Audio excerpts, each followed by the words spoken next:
Another thing that we talked about a little bit was that you guys are thinking about switching to the HD scriptable render pipeline. It's a big move. I'm interested to hear how you're thinking about it. Yeah, I mean, we are still so early in the development. I mean, even though like the pipeline is set, we have built a lot of things in the physical world. We have even digitized digitized them and so on. We wanted to kind of like finish like all the edges of the engine before like putting everything in there. Besides of like, of course, putting sets in and being happy just seeing them in the engine. And so that means now would still be a good time to do this instead of like, you know, we wouldn't do this obviously if we were so much into everything, and we would need so much time to kind of tweak everything again. Update all the materials and stuff like that. And we have like all the other Substance Painter projects still, so we can just export the new textures we really need, and that's also something. So we looked into all the things that we need to additionally, for example, and that needed to be changed, and just realized that it's not as much as we had thought. So in our case, and because we are mostly relying to Unity's own like tools now, graphics-wise, be it post effects or shaders, that's also one big point. We don't have to like kind of rewrite shaders, and actually we get some new things that we really needed, like the transparency things, you know, which will, as I understood at least, work correctly now, and we always had problems with transparency sorting. And yeah, besides of that, it's because of like all the scanned materials and things, what was very important,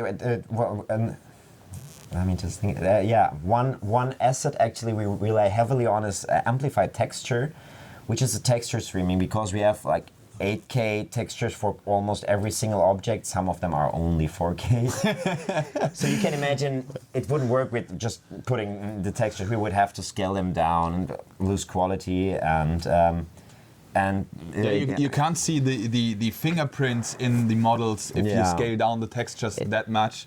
So we rely on that. Yeah.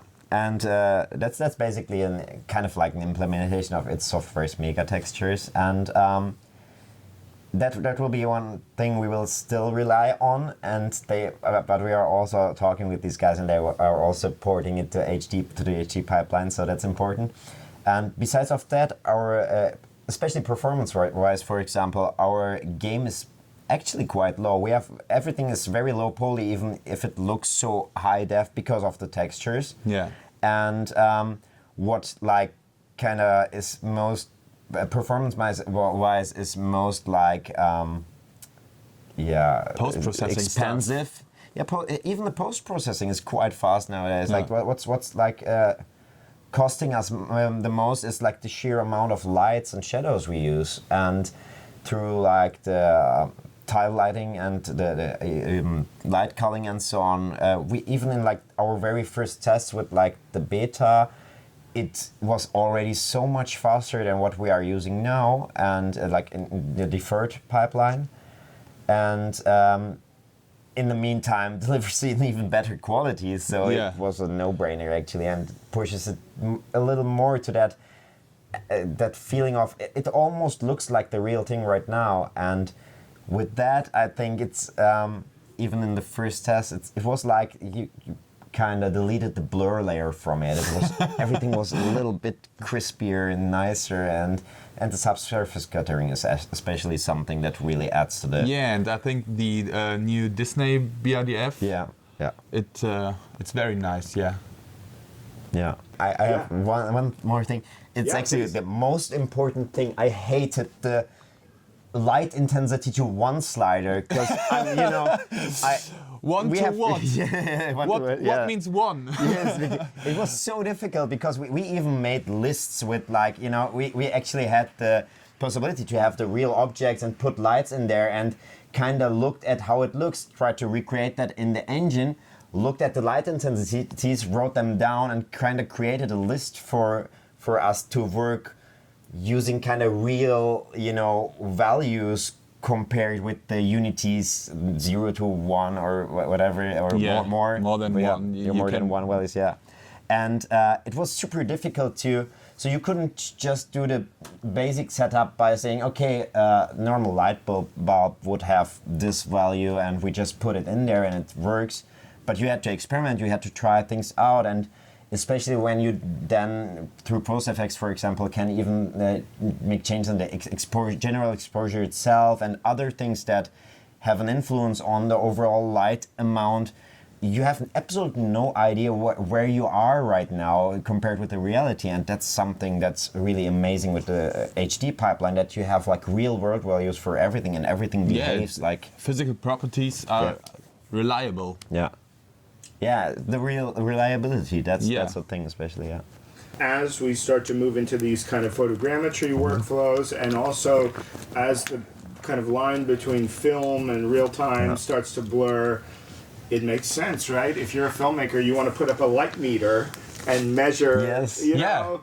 And absolutely. That's a skill set and a craft that people have, you know? So the fact that you would have to go and do some weird conversion to some arbitrary values in a game engine, it's very interesting. I feel like we're in a moment where we're having this kind of cross-disciplinary moment where these disciplines are coming together in the real-time engine, and a lot of stuff that we always just did in games because 0 to 1, slide it down. It's like it's not quite gonna make it anymore. I mean, this makes me think about a kind of a stylistic or aesthetic question, like, so what does realism mean for your game, right? Like, you have this thing, you're trying to reproduce these not real models and environments, but you're trying to reproduce very accurately. It's a very interesting question of realism.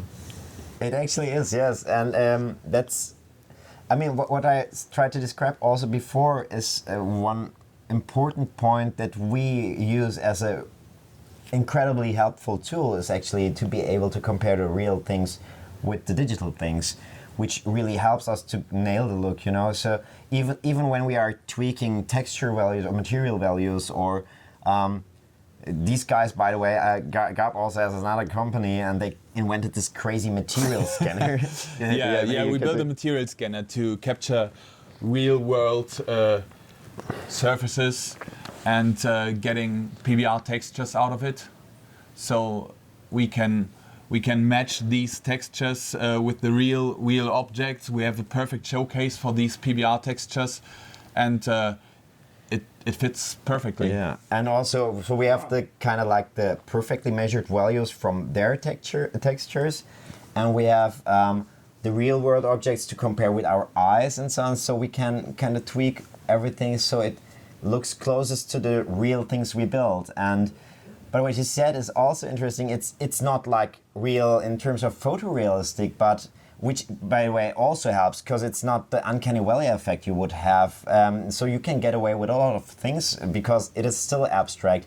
And of course, we don't want to just like stay in the, you know, it should be like this because it's real.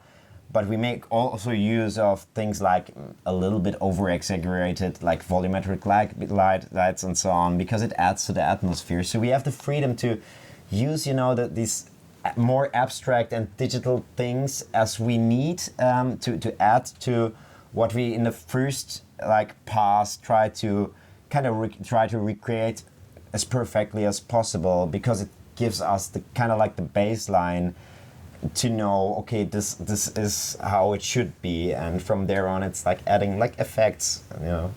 Super cool, super cool. So I think like for people who maybe are not yet in games or not yet doing real-time artwork, given that you kind of came in from film, what would you say to filmmakers who are maybe looking at this and thinking, oh, maybe I'm interested? You shouldn't wait too long to learn Unity. Actually, it's in between. I always I even had some jobs, some motion graphics jobs, you know, and there were sometimes you have like was heißt Kunden nochmal?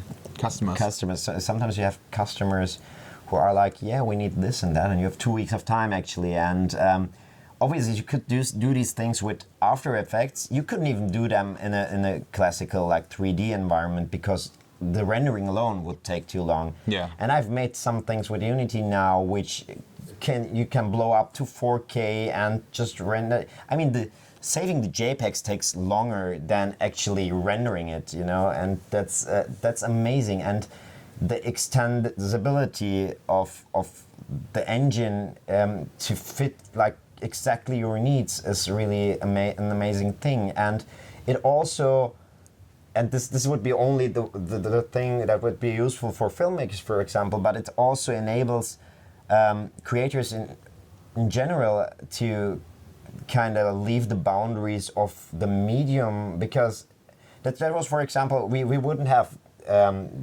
done Harold Halibut as a film because the story we have written is a story that works as a game in an interactive environment, and there is not like this one medium where you can do like all the things, but like several different media which are more suitable for the one or the other story or project.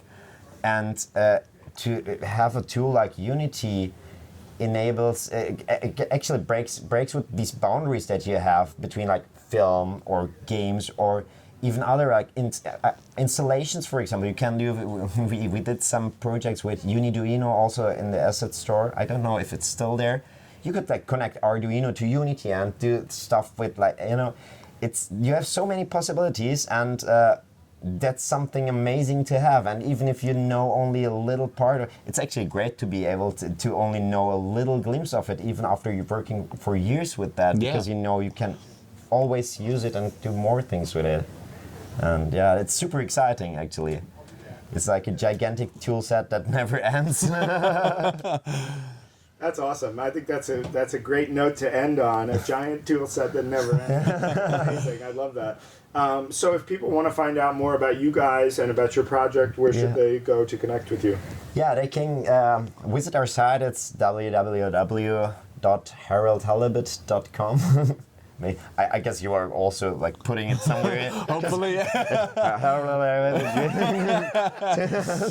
And yeah, we're on Twitter and Facebook. It's always the same actually, and on Instagram, which is interesting because we have like, especially on Instagram, we have the kind of making of things, like all the hand-built assets.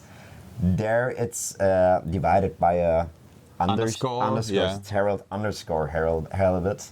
Besides of that, it's always the name. But I guess this was, by the way, one of the reasons for this name. You can just Google it, you know. So we wanted to find a name that when you put it into Google, you won't find anything else but this game, which kind of worked out. I mean, that's actually a super good tip. People always like, I see people like struggling over names. The cave like, or the room or so, you know, something like that. No one finds me. No. It's a really good tip for people, just in terms of like basic, you know, being able to be discovered is really a great tip. And platforms, where's it going to release? It's a PC, actually all the platforms almost. It's starting on PC. Starting on PC and on the consoles, Xbox, PlayStation and Switch. And yeah. Awesome. Okay, well thank you guys so much for joining us. Super Thank you. interesting. Thank you. And love to hear more soon. Thank you.